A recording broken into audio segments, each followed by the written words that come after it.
Alors, bonsoir. Ça me fait plaisir de vous accueillir pour cette autre conférence. Ce soir, la conférence a pour titre « La méditation permet de ressentir la connexion avec Dieu ».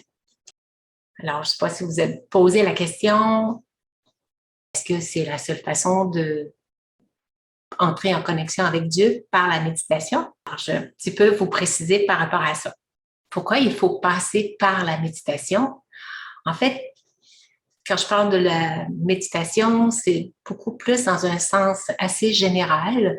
Ça ne veut pas dire la méditation où on est nécessairement assis en yoga, en solitude, dans un endroit très calme, et puis qu'on aille profondément à l'intérieur de soi pour pouvoir essayer d'établir cette connexion-là avec Dieu.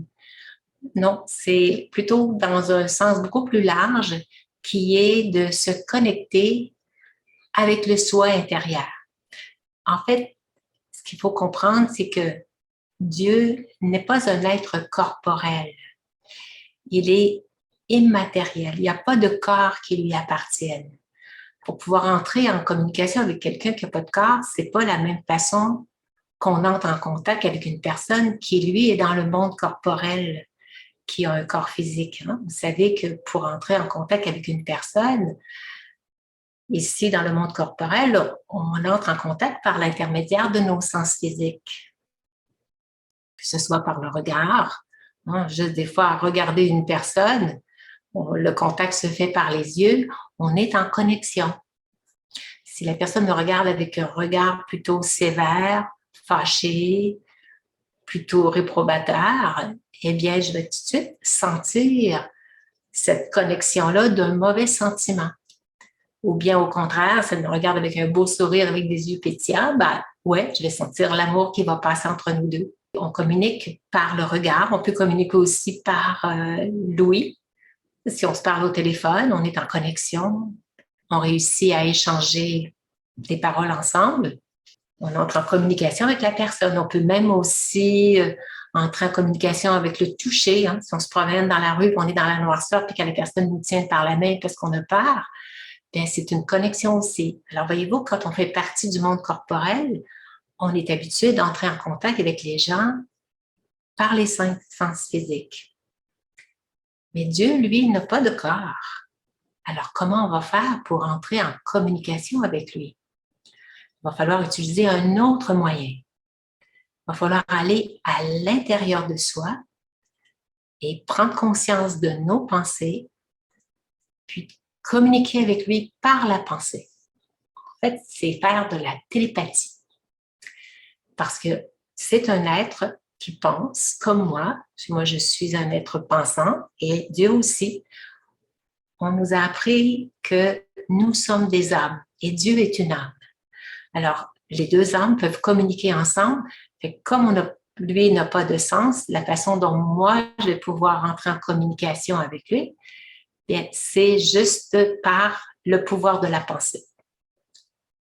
Ça ne peut pas être possible par le monde physique, parce qu'il n'y a pas de corps. On a beaucoup déjà de preuves qu'on peut communiquer avec d'autres âmes, même communiquer avec des âmes par télépathie dans le monde corporel. Ça nous arrive des fois de penser à quelqu'un et puis on communique avec la personne et puis on reçoit un appel de la personne. C'est la télépathie. On peut capter des pensées. On n'est pas trop conscient que c'est passé qu'on a capté, mais on sait que ça existe. La loi de l'attraction nous prouve un peu aussi qu'on attire des choses par la pensée. C'est vraiment le pouvoir de la pensée. Alors, la loi de l'attraction, en est une application pratique qui nous en donne la preuve du pouvoir de la pensée. Mais pourquoi on passe par la méditation pour entrer en contact avec Dieu? C'est que lui, étant incorporel, je ne peux plus passer par les organes physiques.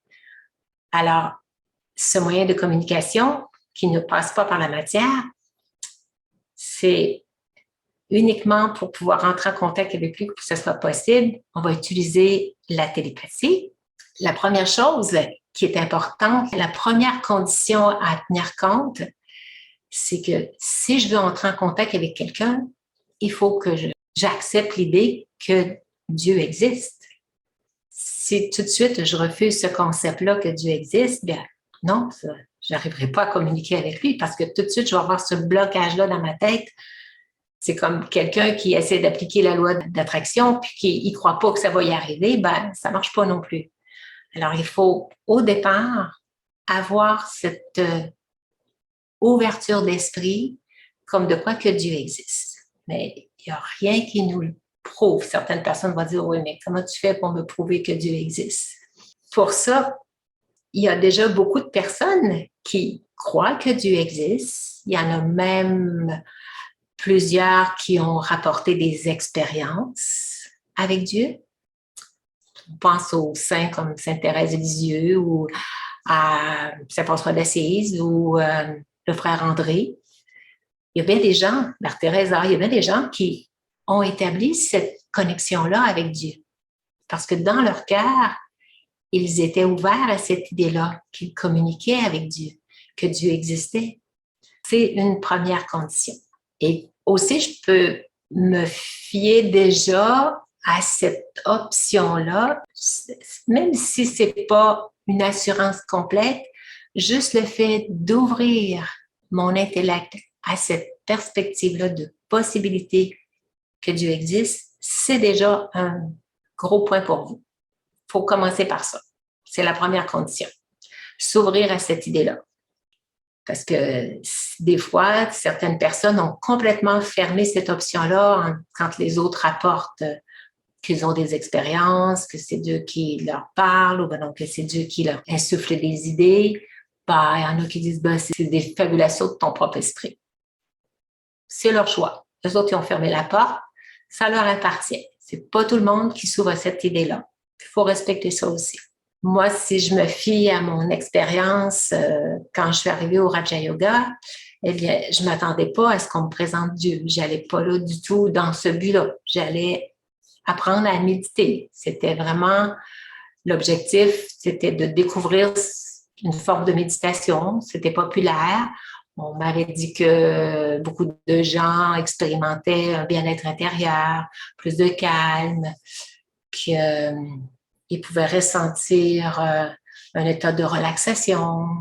Je me suis dit, bon, ben, je vais aller expérimenter qu'est-ce que ça peut apporter la méditation comme une nouveauté dans ma vie, que ça peut m'apporter dans mon but personnel. Je n'avais pas un besoin précis. Il y en a que c'est plus pour apprendre à gérer leur stress ou mieux se concentrer ou des choses comme ça. Moi, c'est plus par curiosité, je pourrais dire. Une fois qu'on m'a donné le concept que j'étais une âme dès les premiers cours, tout de suite, ça m'a plu comme idée de découvrir que j'étais une âme. Ça faisait plein de sens pour moi. Alors, juste le fait d'avoir accepté cette idée-là, bien, tout de suite, ça m'ouvrait à cette autre possibilité-là qu'une âme peut communiquer avec une autre âme, comme on le constate par la télépathie. Donc, après ça, on m'a présenté Dieu, que Dieu était une âme. À ce moment-là, ça m'a comme ouvert une autre perspective de ce que j'avais déjà entendu de qui était Dieu. Par rapport à mon éducation, j'avais plutôt une connaissance très floue de Dieu. C'était pas très élaboré comme concept. On avait dit que Dieu est partout. On m'avait même un petit peu fait peur avec lui, là, qu'il pouvait un petit peu nous punir des fois, qu'il va nous arriver des choses, si tu n'es pas gentil, ben, le bon Dieu va punir. OK. Alors, je n'avais pas trop l'idée de connecter avec lui, de me rapprocher de lui ou d'en faire un compagnon proche parce que c'était pas trop rassurant comme relation. J'aimais mieux m'en écarter, mettons. Je ne présentais pas d'intérêt à créer une relation avec Dieu. Parce que justement, ça ne faisait pas d'attrait pour moi. Tu sais, comme quand on rencontre des gens puis qu'on ne nous en parle pas nécessairement en bien ou on ne le connaît pas vraiment, on ne désire pas créer une relation avec lui. Mais si, au contraire, dans le Raja Yoga, on m'a présenté Dieu comme étant un être tellement bienveillant, empli d'amour, rempli de paix, sans aucun jugement. Blablabla. Ah, mon Dieu, ça a piqué ma curiosité. Puis je me suis dit, bon, ben, c'est quoi ça apporte de créer cette relation-là avec lui? Puis je voyais un peu des expériences que les autres me rapportaient, cette relation-là pouvait les soutenir à travers les épreuves et tout ça, ben, ça a piqué ma curiosité pour découvrir moi aussi cette relation-là, en faire moi-même l'expérience. Pour parvenir à créer cette relation-là avec Dieu, bien, il faut nécessairement décrocher du mental, c'est-à-dire débarquer de l'ego, se dissocier de notre identité qu'on est la matière, mais plutôt s'identifier qu'on est l'âme à l'intérieur. Parce que c'est comme ça qu'on va rentrer en contact avec l'autre âme. Pour ça, il faut commencer par observer mon monde intérieur. Il faut que j'entre à l'intérieur de moi, me connecter avec le vrai soi à l'intérieur. Et ce vrai soi-là, on l'appelle l'âme, l'observateur en fait. Il faut que je me place dans cette conscience que c'est moi le créateur des pensées. Et c'est moi l'âme qui désire diriger ma pensée vers l'âme suprême, vers cette source d'énergie pure, me connecter avec lui. Il faut que je manifeste le désir de me connecter.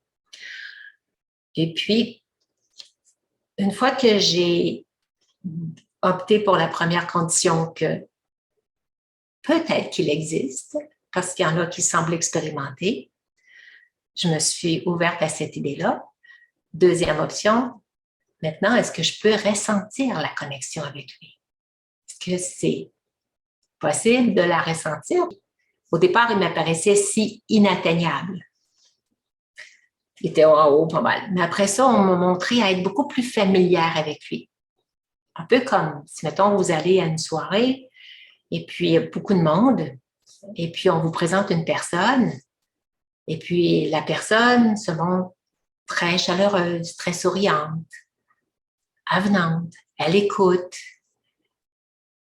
Et tout de suite, ça pique ma curiosité de vouloir la découvrir davantage. Parce qu'on m'en parle aussi avec grand bien de cette personne-là. Et je vais peut-être souhaiter créer une relation avec la personne. Parce que justement, elle m'inspire confiance. Bien, c'est un peu ce qui est arrivé avec la façon dont on m'a présenté qui était l'âme suprême. Qu'il avait cette personnalité bienveillante. Aucun jugement, aucune critique.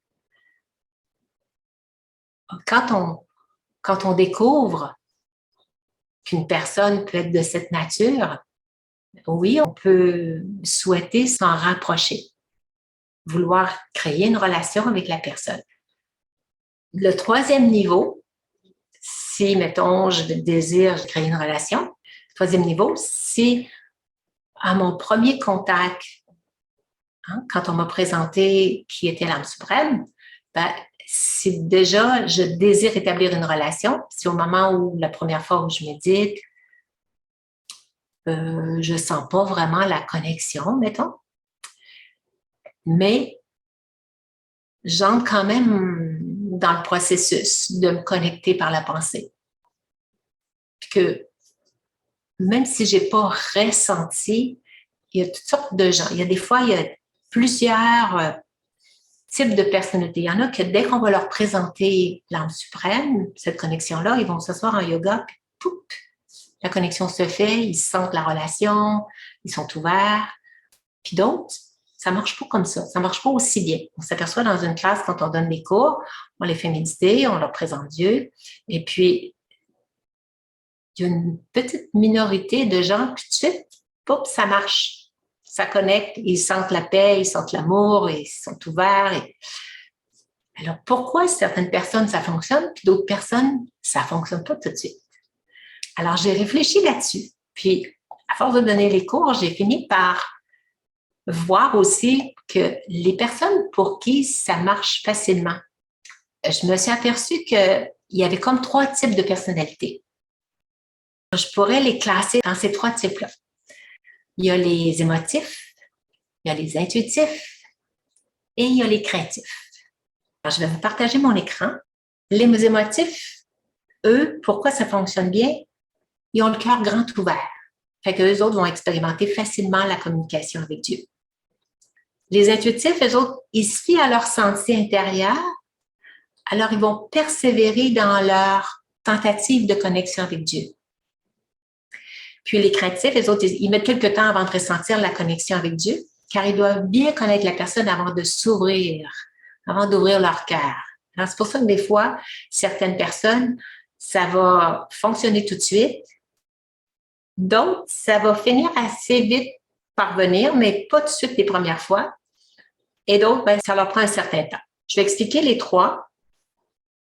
Essayez de voir dans quelle catégorie vous vous situez. Alors, si on commence par les émotifs. Qu'est-ce que c'est les émotifs? Ben, les émotifs, eux autres, c'est ceux qui expérimentent assez rapidement la connexion avec Dieu.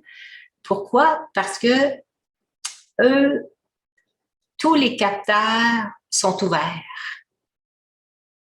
Ils ont le cœur grand ouvert et on les appelle aussi les hypersensibles. Ils sont aussi très télépathiques. Hein? S'il y a des gens autour d'eux qui souffrent, ils vont sentir la souffrance de l'autre. Ils vont même être capables de capter si quelqu'un a une mauvaise énergie envers eux. Si une certaine personne ne se sent pas à l'aise avec eux, avec leur type de personnalité du fait qu'ils sont émotifs, ils vont sentir que l'autre est fermé. Alors, à cause du fait qu'ils sentent que l'autre est fermé, ben, ils vont vite penser que l'autre l'aime pas. Alors, ils vont pas se sentir à l'aise avec cette personne-là parce qu'ils sentent la fermeture de l'autre. Mais c'est juste parce que l'autre, c'est pas un émotif. L'autre, c'est un craintif. Il faut qu'ils connaissent plus cette personne avant de s'ouvrir. Mais ils prennent pour acquis que parce qu'ils sentent que le cœur est fermé, qu'ils sont pas ouverts à eux, qu'ils pensent qu'ils sont rejetés par eux. C'est pour ça qu'ils vivent difficilement en relation avec les autres. Parce que, justement, ils captent toutes les énergies, que ce soit des énergies positives ou des énergies négatives.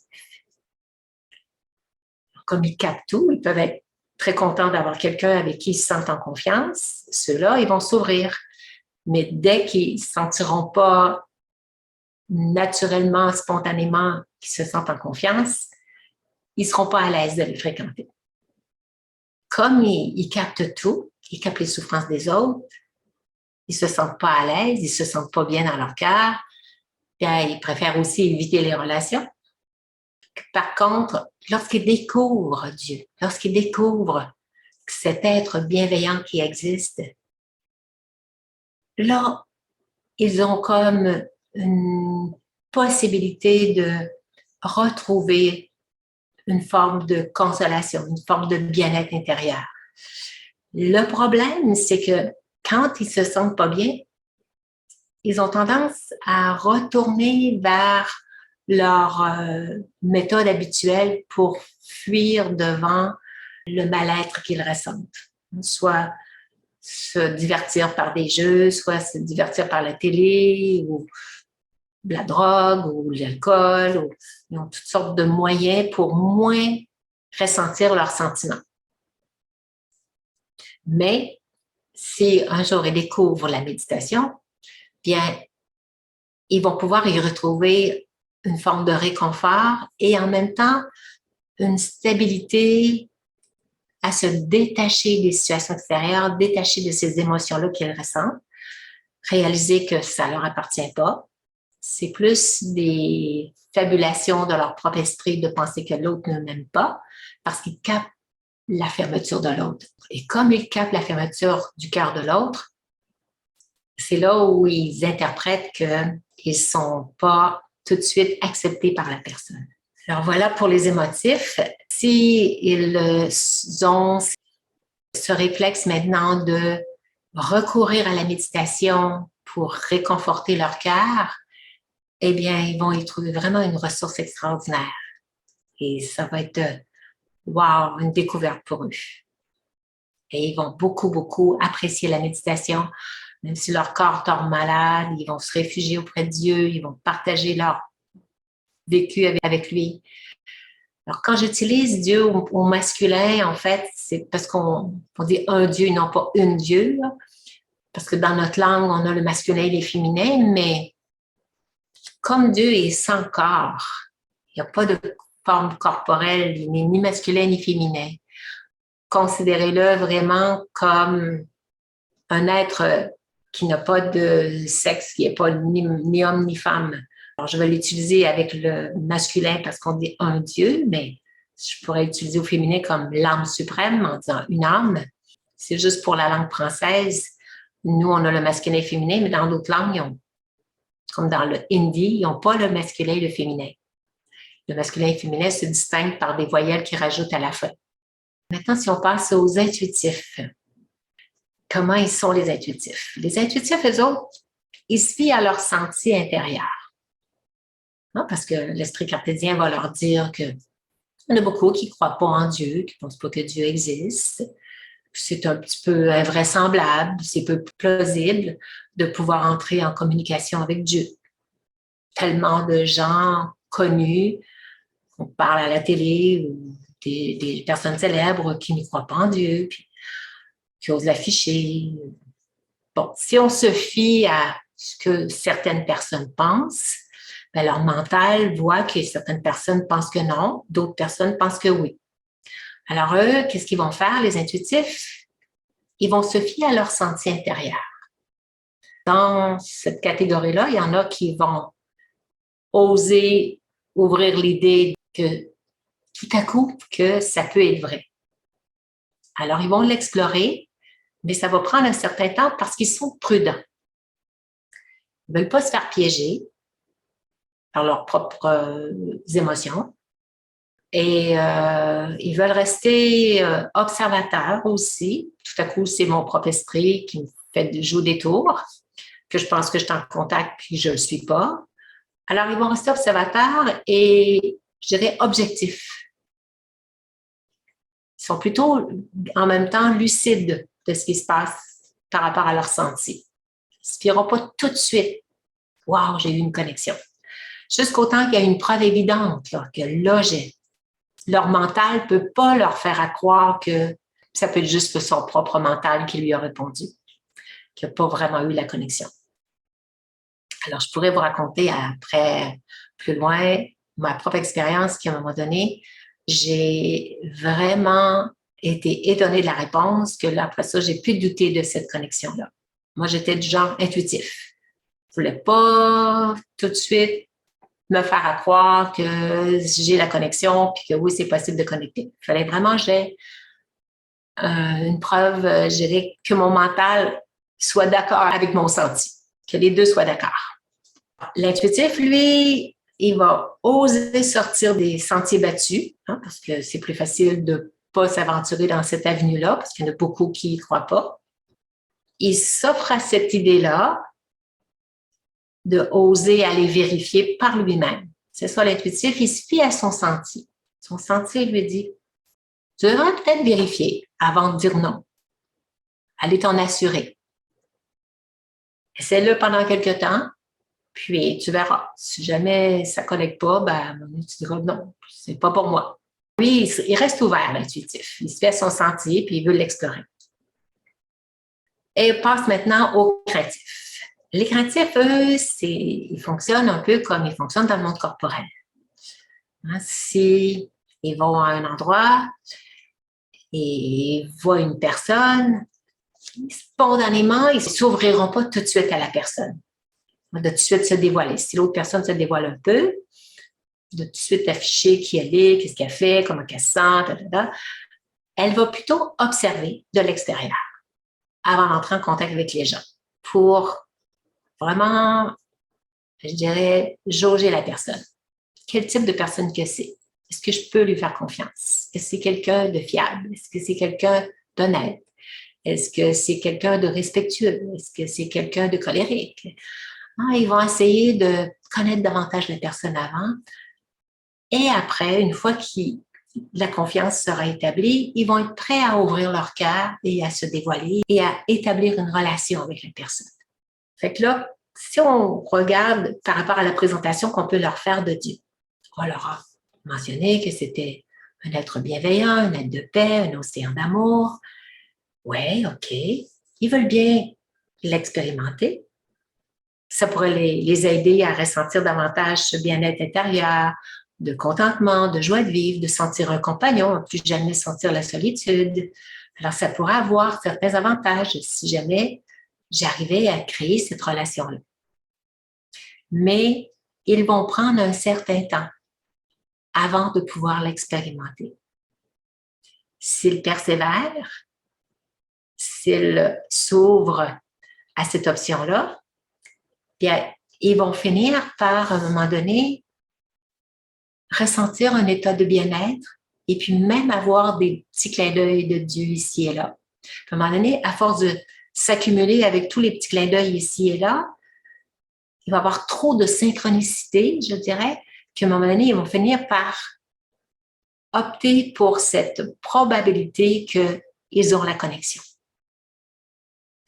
Parce qu'ils ont eu trop souvent de manifestations qui ont été inspirées à chaque fois, ça lui a fait penser, il y a comme des idées qui vont lui venir de faire quelque chose, de procéder de telle façon, de parler à telle personne. Il va toujours demander à Dieu de faire ci, de faire ça, tout ça. Puis, à force de voir que ça se produit tout le temps, ben, il va finir par y croire. Mais il prend son temps. Il est plutôt sage. C'est une façon de l'agir avec prudence. C'est parfait, c'est bien correct. Mais c'est ça. Il va falloir qu'il persévère pour arriver à accumuler suffisamment d'expérience pour pouvoir, à un moment donné, s'ouvrir à cette idée-là qu'il est en relation avec Dieu, qu'il sent la connexion, et puis que tous ces indices-là, toutes ces intuitions-là qu'il reçoit, bien, ça vient de Dieu. Il va finir par, à un moment donné, faire le lien et en avoir davantage la certitude. C'est pour ça que lui, ça va y prendre un certain temps. Il faut juste qu'il persévère. Des fois, quand il va s'asseoir en méditation, s'il arrive à connecter son esprit, à se détacher du monde extérieur, à arrêter de laisser son esprit vagabonder vers les soucis, vers les choses qui occupent sa journée, du passé, du présent ou du futur, et puis se connecter avec son monde intérieur, soit mettre un commentaire de méditation, puis si à un moment donné il est dans un bon état d'esprit, et puis il va sentir ce bien-être intérieur-là, ben, ça va l'aider à persévérer. Par contre, ce qui peut arriver, c'est qu'à un moment donné, il va se sentir bien, puis là, il sent comme il y a quelque chose qui se passe, il y a comme une énergie qui va arriver. Il y a comme quelque chose qui sent dans son cœur, puis oups, ils peuvent prendre peur. Pas savoir trop qu'est-ce qui va arriver. Et comme c'est de l'inconnu, bien, tout de suite, la sensation de peur s'installe et là, ça bloque le processus. Fait que la méditation va s'arrêter là. Il ne pourra pas aller plus profondément cette fois-là. Mais à force après ça de se réessayer encore une autre fois, oups, tu vas sentir que tu bascules vers un autre type d'énergie que tu commences à sentir. Alors là, il va aller un petit peu plus loin que la dernière fois. Il va oser se permettre quelques secondes de plus. Mais il peut encore prendre panique, revenir se lever debout puis arrêter tout ça parce qu'il ne sait pas trop ce qui va arriver. C'est toujours une petite crainte, une petite peur de l'inconnu. Alors, il faut se laisser apprivoiser. Puis à un moment donné, tiens, il va oser plonger. Puis là, ben, wow! C'est ça le craintif. Il va oser, à un moment donné, s'aventurer un petit peu plus loin. Puis là, il va découvrir vraiment la relation avec Dieu. Puis après ça, là, ça va être établi. Je ne sais pas trop si vous avez une idée un petit peu comment vous vous situez par rapport aux 3 types de personnalités qu'on peut avoir dans la connexion avec Dieu. J'aimerais peut-être... Est-ce que c'est possible d'être dans comme 2 types? Oui, parce que des fois, justement, je pouvais me voir, moi, dans le côté intuitif, vouloir me fier à mon senti. Et puis, dans mes débuts, en tout cas, quand à un moment donné, je sentais tout à coup une vibration intérieure tellement « wow », spontanément, je me levais debout. Je ne sais pas trop, j'avais le réflexe de me lever comme s'il se passait quelque chose. Et puis, je bloquais là. Alors, je rentrais aussi dans le craintif. Et après ça, je me suis dit, voyons, j'aurais pu aller plus loin, là. Je me rassurais de ça. Puis, bon, fait que jusqu'au jour, à un moment donné, je peux peut-être vous raconter tout de suite mon expérience, là. Quand on est dans le Raja Yoga et puis quand on a choisi un peu d'aller explorer cette relation-là, on nous donne un enseignement quotidien où, dans cet enseignement-là, on nous dit de faire de Dieu notre compagnon constant. Donc, on On s'en sert partout. Que ce soit pendant qu'on conduit, on lui demande de nous trouver un stationnement. Tu trouves ton stationnement. Et on a dit, bon, c'est peut-être un hasard. Hein? Il y en a beaucoup de personnes qui essayent ça et qui ne font pas ça d'eux, mais qui demandent à l'univers de leur trouver un stationnement puis qui trouvent un stationnement. C'est juste d'y croire que ça marche. Certaines parmi vous, il y en a qui expérimentaient ça parce que je l'observe souvent chez les gens. Souvent, quand j'avais des visiteurs de l'extérieur puis que j'allais leur montrer le centre-ville, en centre-ville, on ne peut pas toujours trouver facilement un stationnement. Des fois, il faut aller loin, surtout dans la place Royale. Et puis, tout de suite, j'arrivais en bas, puis je demandais un stationnement descendant la côte, et puis il y avait quelqu'un qui se libérait, puis je prenais de la place. Ça arrivait à tout coup. Puis je le disais aux autres, j'ai dit, bon, là, demandez à Baba, là, on l'appelle Baba, qui est notre relation très intime avec lui. Demandez à Baba là, de nous trouver un stationnement. Tout le monde s'y mettait, puis on avait notre stationnement. Aussi, tu es sur une route, tu ne sais pas trop si tu vas tourner à gauche ou à droite. Bon, où est-ce que je dois aller? À gauche ou à droite? Demande à Baba. Là, tout de suite, ça me dit à gauche. OK, on s'en va à gauche. Tu te fies à ta première idée. Qu'est-ce qui te vient à l'esprit? Et suis cette directive-là. Combien de fois j'ai demandé quoi faire devant telle situation? Ça me disait, va lui parler, ou à l'autre fois, laisse passer la tempête. Je me suis fiée à cette première intuition qui se présente sur l'écran de mon esprit. Toujours en supposant que ça venait de la source d'énergie pure, que j'étais guidée. Mais comment j'ai pu développer cette foi-là qu'il me connecte avec moi et il m'inspire, c'était qu'une fois, parce qu'on peut dire des fois, c'est peut-être mon mental, ou c'est un hasard que j'ai trouvé le stationnement, ou c'est mon mental qui m'a dit à gauche. Tu as le choix entre deux réponses, oui ou non, ou à gauche ou à droite, en haut ou en bas. Bon, tu en prends une des deux, fait que ça peut être juste ton mental qui te fournit la réponse. Mais une fois, j'ai vraiment été étonnée de la réponse parce que j'ai porté plainte à Dieu. J'étais seule chez moi. Je m'étais fait un petit souper végétarien. Je m'étais installée dans mon salon, sur ma petite table basse de salon. Et j'avais approché la table du mur sur lequel j'avais affiché la photo du point de lumière qui représente l'âme suprême, un peu comme vous voyez ici derrière, là, le point de lumière. Et je conversais avec lui. Comme on peut converser avec un nouvel ami que tu viens de découvrir et puis que tu invites chez toi à souper à la maison, puis tu converses avec la personne. Et moi, j'avais le cœur ouvert. Je me suis dit, bon, OK, on va se faire tête à tête. Et puis, je lui ai dit, il y a quelque chose que je trouve pas fair dans notre relation. Je trouve pas ça juste vraiment. Je l'avais sur le cœur, mais je ne l'avais jamais dit avant. Mais là, lors de ce petit souper-là en tête à tête, je lui ai exprimé ma plainte. Je lui ai dit, il y a quelque chose que je ne trouve pas juste dans notre relation. Tu me demandes de te garder, toi, toujours comme compagnon, toujours t'amener partout, rester toujours en connexion avec toi. Mais toi, en retour, tu es en connexion avec des milliers de femmes. Je ne trouvais pas ça juste comme relation. Et qu'est-ce qui s'est présenté? Je lui disais ça fort, comme je jouais le jeu, mettons.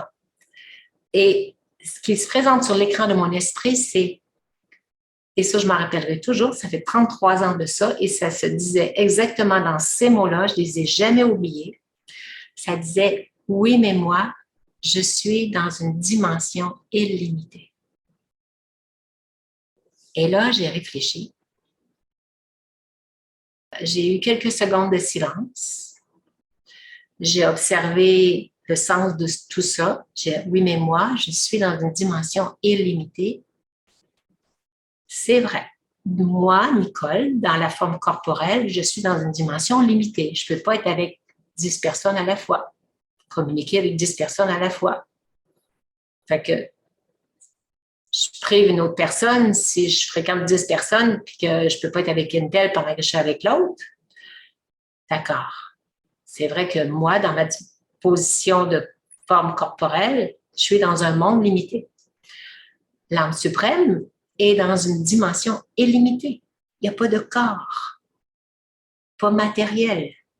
Alors, il est dans cette autre dimension, un peu comme le soleil, il est accessible de partout. Il n'est pas juste dans ma cour, il est dans la cour du voisin, il est en Floride, il est à Paris, il est à Vancouver. Il est accessible de partout. Même s'il est à un endroit, il est accessible de partout. Oui, vous allez me dire, il est dans le monde corporel. Oui, mais c'est beau. Il faut juste comprendre le concept que Dieu est dans une dimension illimitée.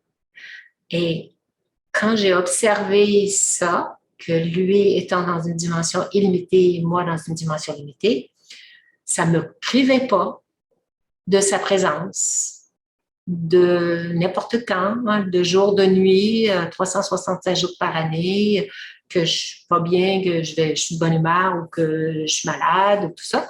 J'ai toujours accès à lui. Il est toujours présent. Il n'a jamais manqué au rendez-vous. En y réfléchissant quelques secondes, j'ai dit, ah, vu. Voilà, OK. Vu de ce point de vue-là, c'est correct. Tu peux en avoir plusieurs. Ça ne me dérange pas. C'est beau. C'est parfait. Et à partir de ce moment-là, comme moi, je n'aurais pas été capable de me donner cette réponse-là. Je n'aurais pas été capable de la formuler parce que je l'avais sur le cœur, que la relation n'était pas fair à mes yeux, parce que moi, je le regardais avec les yeux corporels. Et comme j'ai eu cette option-là, puis que tout de suite mon cœur a été satisfait de ça, je savais que ça ne venait pas de moi. Mon esprit, mon mental n'amenait pas de doute. C'était sûr que ça ne venait pas de moi. J'en avais la certitude. Alors, à ce moment-là, j'ai pris pour acquis que je l'avais, la connexion, et que dès que je lui demandais quelque chose, il me répondait. Et à d'autres moments, il y a eu plein d'autres expériences. Juste une autre qui me vient à l'esprit. À un moment donné, je m'étais un peu, je dirais, mis en brouille avec la responsable à l'époque. Et puis, on m'avait dit quelque chose qui m'avait vraiment pas plu. L'ego en avait pris un coup, comme on dit. Alors, je suis partie du centre et puis j'ai dit, je ne remets plus les pieds ici. Je suis sortie, j'ai fermé la porte. J'ai même claqué la porte en sortant avec l'idée de ne plus jamais retourner au centre. C'est dans ma première année. Plein d'ego. Il y en a encore là, à travailler, mais le lendemain matin, j'étais réveillée comme d'habitude parce que j'allais au centre tous les matins. Ça se passait très, très tôt, l'enseignement. C'était même à 5h30. Tous les matins, j'étais au centre à 5h30. Et puis, ayant l'habitude de me réveiller tôt, ben, je me suis réveillée. Lui en haut, j'imagine, c'est lui qui m'a réveillée. Puis là, ben, j'ai dit non, je ne vais pas. J'ai dit que je n'allais plus, c'est fini. Et là, ce qui se présente sur l'écran de mon esprit, c'est exactement ces paroles-là. Il n'y a pas un être humain qui va t'éloigner de papa. C'est ce que je venais de dire. Non, je n'y vais pas. Et là, ça disait ça. Il n'y a pas un être humain qui va t'éloigner de papa. Et là, nécessairement, j'ai réfléchi. Et là, nécessairement, mon ego a dit, ouais, il n'y a pas un être humain qui va m'éloigner de papa. Je me suis levée, j'ai pris ma douche, je me suis habillée, je suis allée au centre. Les deux personnes qui étaient présentes à l'engueulade de la veille, en revenaient pas de me voir arriver le lendemain matin, tout de suite. Fait que je suis arrivée, je me suis assise, j'ai pas regardé personne, je me suis assise, je suis arrivée à l'heure où ça commençait. Puis, j'ai écouté le Murley, tout de suite après, je suis partie. J'ai comme fait ça quelques jours, comme ça, pas par la personne, juste à l'entendre l'enseignement, parce que je voulais pas m'éloigner de Baba, pas m'éloigner de l'enseignement, puis retourner chez moi, sans parler à personne. Et puis, après ça, ben, à un moment donné, l'ego a débarqué, là, tu sais, du côté frustré, là, du côté choqué. J'ai fini par en débarquer, puis arrêter de bouder. Puis là, ben, je suis revenue en contact avec les personnes. Fait que c'est ça, tu sais, les paroles nous viennent sur l'écran de notre esprit. C'est ça la connexion avec Dieu. C'est pas uniquement lorsqu'on est assis en méditation, c'est aussi pendant qu'on accomplit nos activités de tous les jours. Il s'agit juste de s'adresser par la pensée à l'âme suprême, d'avoir l'intention de s'adresser à lui, de se connecter à lui. Parce que là où va votre pensée, ça vous conduit à votre destination. Moi, j'ai l'intention de me connecter à Baba qui est l'âme suprême, on l'appelle Baba, qui veut dire Père. C'est la relation intime. Prenez-le comme vous voulez. Ça peut être votre ami, ça peut être votre compagnon, ça peut être votre père, ça peut être votre mère, ça peut être votre frère. C'est la relation que vous voulez créer, c'est comme vous voulez. Je vais vous faire un commentaire de méditation dans lequel je vais vous présenter la façon dont je perçois Dieu et comment il est. Pour les craintifs, pour créer un climat de confiance. C'est comme si je vous présentais une personne. Vous ne la connaissez pas, mettons. Et puis, je vous dis, elle est ci, elle est ça, elle est comme ça, elle se comporte comme ça, c'est ça ses intentions. Alors, si je vous décris tout ça dans un commentaire de méditation, c'est juste de s'ouvrir à cet intérêt, à cette éventualité, et puis avoir le goût de connecter, de connaître cette personne-là. Je vais vous le présenter, mais aussi, si jamais vous ouvrez votre cœur, ben, vous allez pouvoir sentir cette belle énergie. Ce que je vais faire au début, je vais vous partager mon écran où on va voir, vous allez le voir, l'âme suprême. Pour rester beaucoup plus facilement concentré, je vous invite, vous pouvez fermer les yeux si vous voulez, mais au début, découvrez un peu son apparence. C'est un point de lumière. C'est une énergie qui émet des rayons constantes, qui est vivant et qui émet constamment des vibrations. Et ces vibrations vont vers vous, vont vous atteindre. C'est des vibrations qu'on va ressentir, un peu comme les émotifs ressentent les vibrations. Alors, ouvrez-vous à cette possibilité-là de ressentir les vibrations. Ouvrez votre cœur, juste vous permettre de sortir de votre zone de confort, si on peut dire, pour pouvoir expérimenter cette relation-là. Mais mettez-vous pas dans une position d'attente. Tout simplement être dans le moment présent, sans aucune attente, juste découvrir la personne. Comme je vous présente une nouvelle personne dans une soirée, ben, découvrez la personne. Juste vous ouvrir à découvrir la personne. Un intérêt à découvrir, à la connaître davantage. Ça vous va? Alors, je vais partager mon écran ici. Alors, ça vous donne un aperçu de ce point de lumière-là, qui est un être de paix. Alors, laissez-vous vous imprégner de cette atmosphère-là, qui est très paisible, très douce. On va s'asseoir confortablement. Respirez profondément pour bien détendre le corps.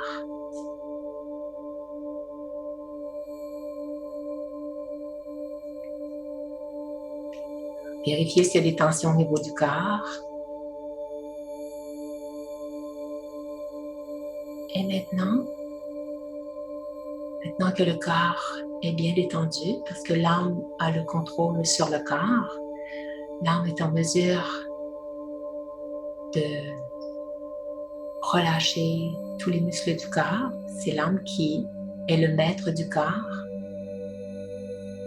Je choisis maintenant de me tourner vers mon monde intérieur et d'ouvrir mon cœur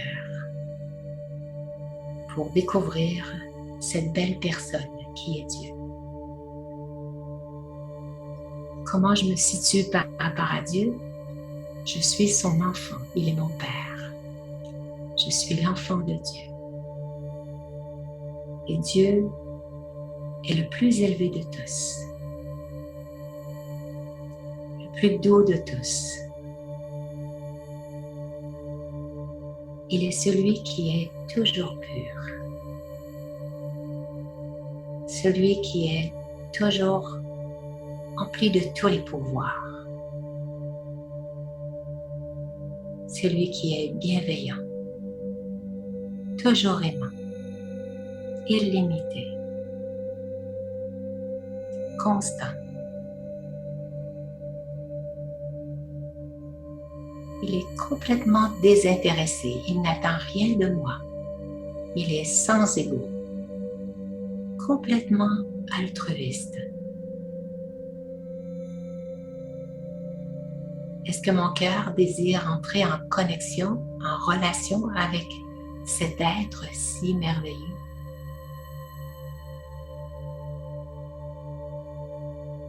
Quelle est son intention?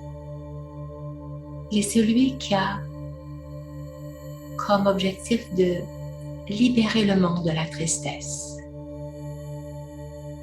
et de le ramener dans cette expérience de bonheur. Il est venu pour moi, pour me libérer de la tristesse, me libérer de la négativité, de l'ignorance, du désir élever mon taux vibratoire, élever la qualité de mon âme, la rendre pure. Il veut faire de moi une âme pure, une âme vraie et puissante.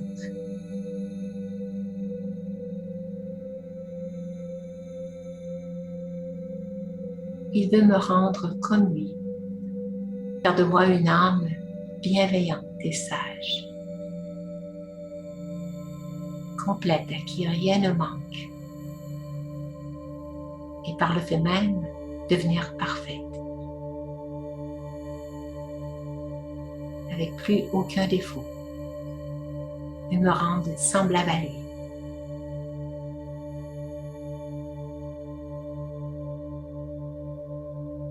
Tout en ayant ses objectifs envers moi, il m'accepte tel que je suis. Et il m'aime pour ce que je suis. Il me comprend.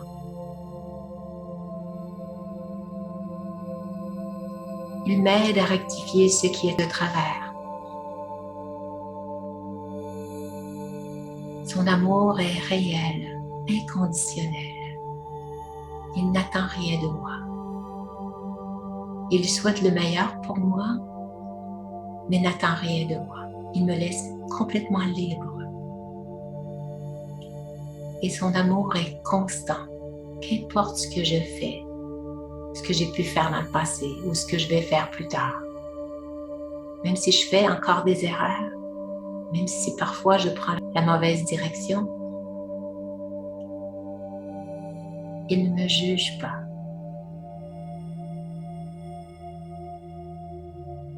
Il est devenu mon professeur. Il m'enseigne qui je suis réellement. Il m'enseigne à propos de moi-même, mais aussi à propos des autres, puis les autres aussi sont des âmes. Il se présente à moi.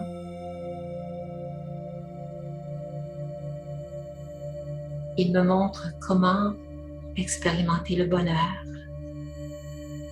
me libère de la peine.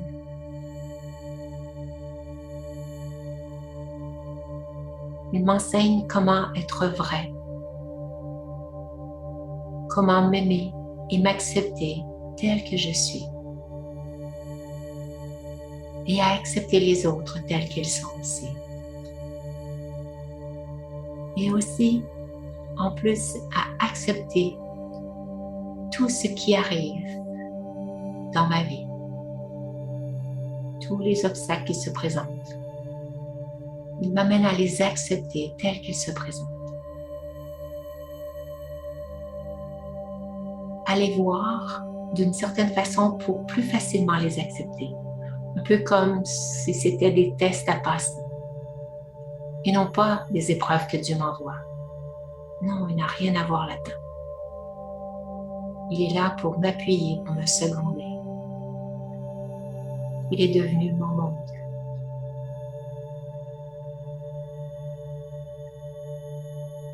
Et j'essaie de voir le soi et de voir les autres et de voir le monde à travers le même regard, à travers ses yeux.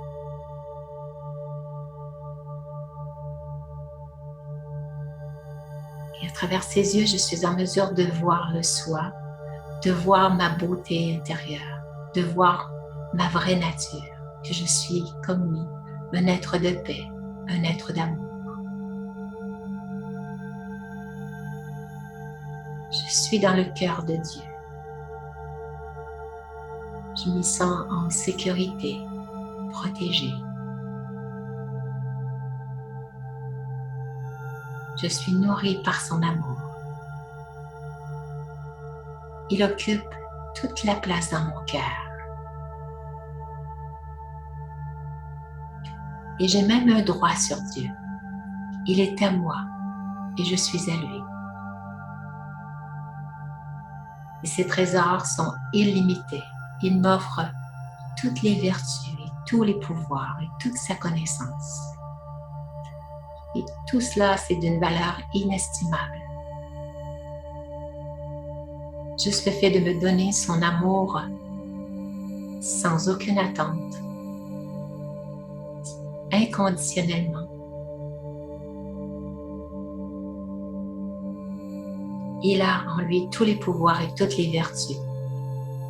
Et je peux explorer toutes les relations avec lui. Parce que son esprit est pur, clair et puissant. Il est toujours positif, créatif. Et son intellect est rempli de vérité et d'amour.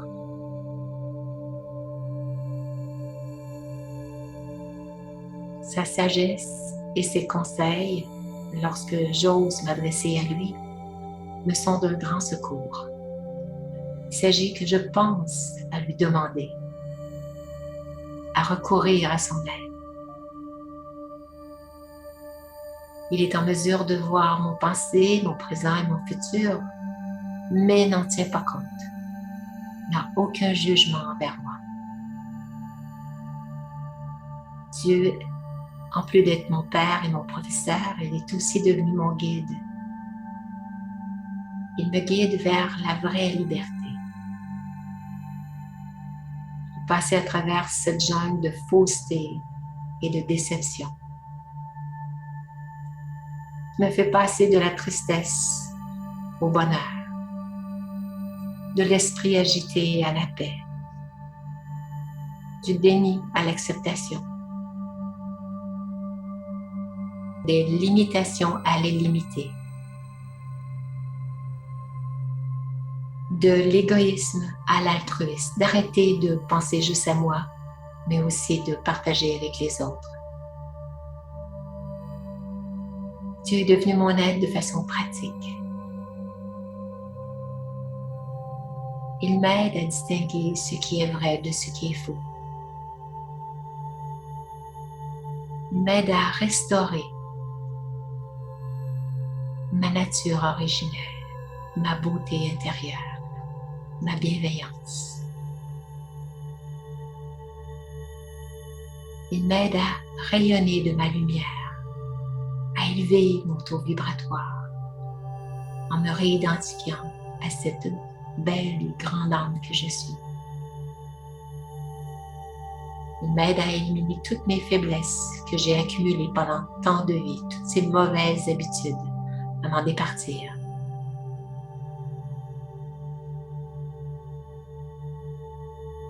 Il m'aide à être une vraie mère pour mon enfant intérieur, cet enfant qui a été blessé dans le passé.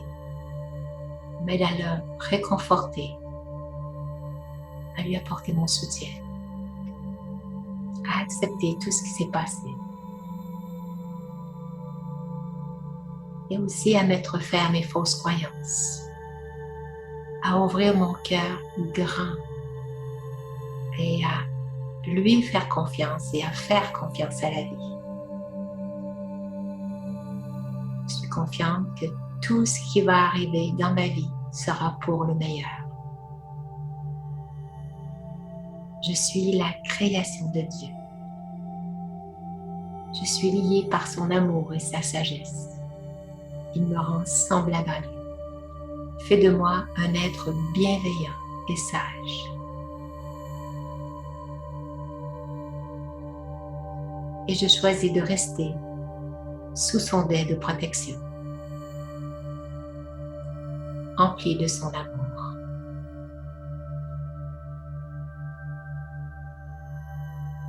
Om Shanti.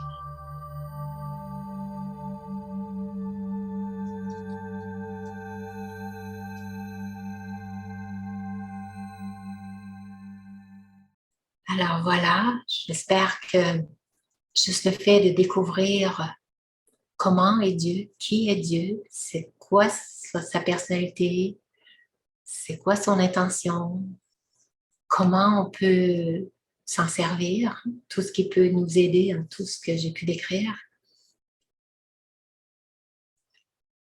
Est-ce qu'on peut lui faire confiance? Est-ce que c'est quelqu'un digne de confiance?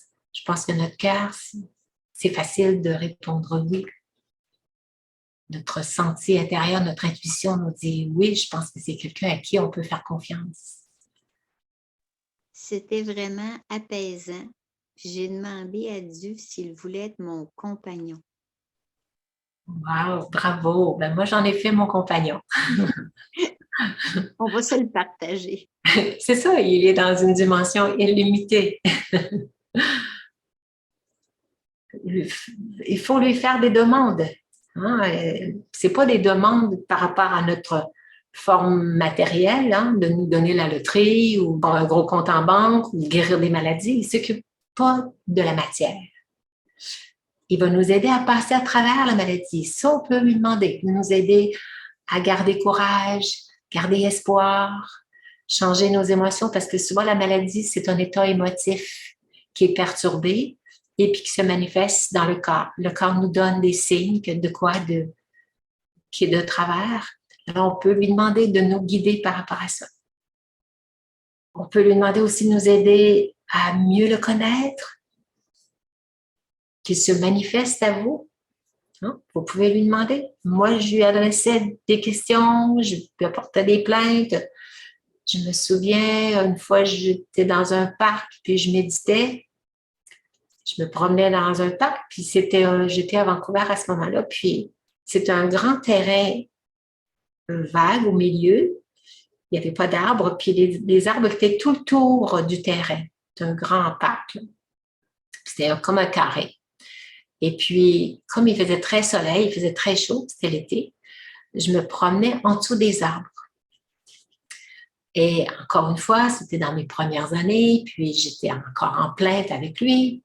Je lui disais, bon, OK, des fois, c'est beau, je sens la connexion, mais ça n'arrive pas assez souvent à mon goût. J'étais plus dans l'attitude d'adopter dans mes méditations la forme de plainte. De dire, je sens pas ton amour, j'aimerais sentir plus ta présence, sentir plus ta connexion. J'étais plus dans cette attitude-là. Et à mesure que j'avançais sur le terrain, il y avait des corneilles, 2 corneilles qui étaient dans l'arbre, juste au-dessus de ma tête. Puis ça faisait « quoi, quoi, quoi ». Puis là, je m'en allais plus loin, je continuais à marcher, mais les corneilles me suivaient. Puis à un moment donné, à force de tout le temps être distrait, ça a fini par attirer mon attention. Moi, j'étais continuellement dans la plainte parce que j'essayais d'attirer la pitié de Dieu pour dire qu'il s'occupe de moi. Un peu comme un jeune enfant qui pleure puis qui a de la peine et tout ça. Fait que là, j'entendais les corneilles qui me suivaient venir. Je me suis demandé, j'ai dit, mais pourquoi? Pourquoi ils me suivent? Puis là, j'étais dans la plainte, puis ça m'a, comme dit dans mon esprit, c'est comme ça que tu me parles. Dans la plainte. Quoi? Quelqu'un qui chiale, là, tu sais. En bon québécois, comme on dit. Arrête de chialer. J'entendais les corneilles comme ça. Puis c'est comme ça que tu me parles. Fait que là, j'étais surprise. Puis après ça, quand dans la soirée, à 7 heures, on avait une méditation de groupe, j'étais dans la salle de méditation, puis cette expérience-là m'est revenue. Là, j'ai compris que c'était pas la bonne attitude à faire de s'adresser à Dieu tout le temps en plainte. Tu sais, j'essayais de faire pitié. Et ce que j'ai réalisé, c'est que j'ai demandé à Dieu, j'ai dit, pourquoi j'ai développé cette attitude-là? Pourquoi je me suis mise, c'est dans mes sens-cœurs, pourquoi c'est dans mes habitudes de faire ça? Et j'ai eu une image de quand j'étais très, très jeune. Mes parents avaient un magasin et puis on avait une bonne. Et puis la bonne, comme j'étais la petite dernière, Elle me traînait partout. Quand elle allait faire les chambres en haut, elle m'amenait avec elle. Elle me donnait des becs tout le temps. Elle balayait, elle passait le petit balai. J'avais un petit balai pour moi, puis je passais la balayeuse avec elle. Pas la balayeuse, mais le balai avec elle. Elle m'assoyait sur le comptoir de la cuisine pendant qu'elle avait la vaisselle. Il fallait qu'elle s'occupe de moi. Les autres étaient à l'école. Il y avait un bébé après moi, mais lui il était couché, lui il dormait, mais fait qu'elle me traînait tout le temps pour qu'elle s'occupe de moi. Fait que je l'aimais beaucoup. Puis à un moment donné, ça faisait comme 2, 3 ans qu'elle était bonne chez mes parents, là. Elle était bonne chez nous. Moi, je m'étais attachée à elle. C'était un peu devenu ma mère. Ma mère, elle travaillait du matin au soir au magasin. Mais à l'époque, les magasins fermaient pas tôt. Ils fermaient 10 heures le soir. Fait que je la voyais jamais, ma mère. Elle était tout le temps en train de travailler. Alors, c'était elle qui était mon lien d'affection. Mais quand elle est partie pour se marier, elle a quitté son emploi.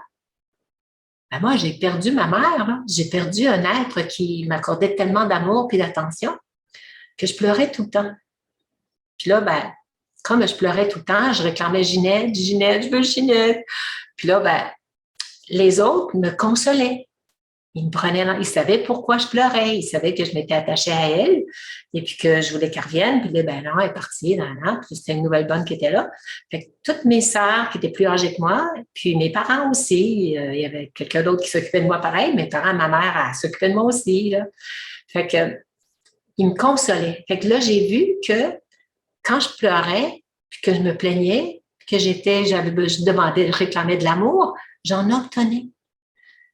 Et puis là, j'ai vu, ça m'a dit dans ma méditation le soir que j'obtenais cet amour des humains, mais Dieu ne fonctionne pas comme ça. Dieu ne vient pas nourrir la pitié. Continuer à agir de façon... Ça marche avec les humains, ils vont te consoler, ils vont te donner leur amour, mais pas avec le divin. Lui, il sait que c'est pas une relation saine d'utiliser la pitié pour attirer l'amour. J'ai pas besoin de quêter son amour. Il m'appartient, j'y ai droit à son amour. Je suis son enfant et j'ai droit à son amour. De me donner ce droit-là et cette option-là je suis à lui et il est à moi.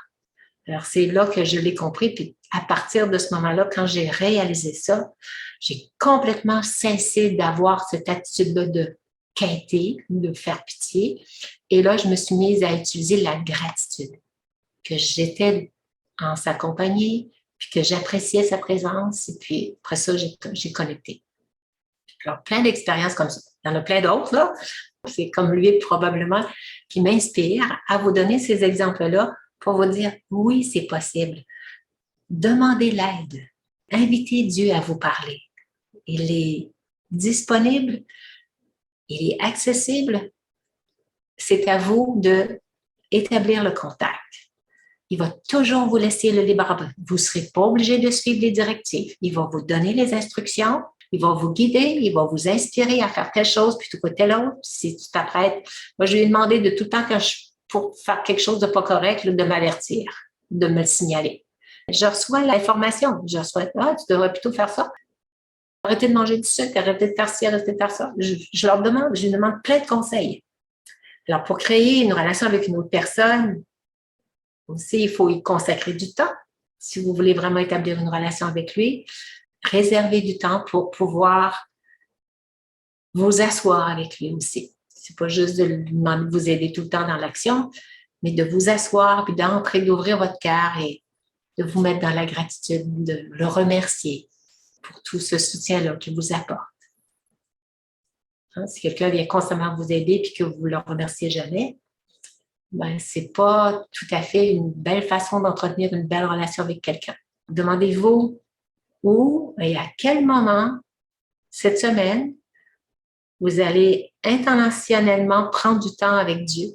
Essayez de vous fixer un moment, de regarder où et à quel moment vous allez intentionnellement passer du temps avec Dieu. S'il y en a qui veulent partager des expériences qu'ils ont déjà, eux, j'en ai partagé les miennes, mais s'il y en a d'autres parmi vous qui ont déjà des expériences qu'ils pourraient partager pour le bénéfice des autres, je vous invite d'inscrire vos expériences de connexion avec Dieu dans les commentaires sous la vidéo. Merci beaucoup. Alors voilà, on va se quitter là-dessus. Je vous invite à découvrir cette belle relation-là. Oui, c'est possible de la ressentir. Merci, Nicole. Bienvenue, ça m'a fait plaisir. Om Shanti.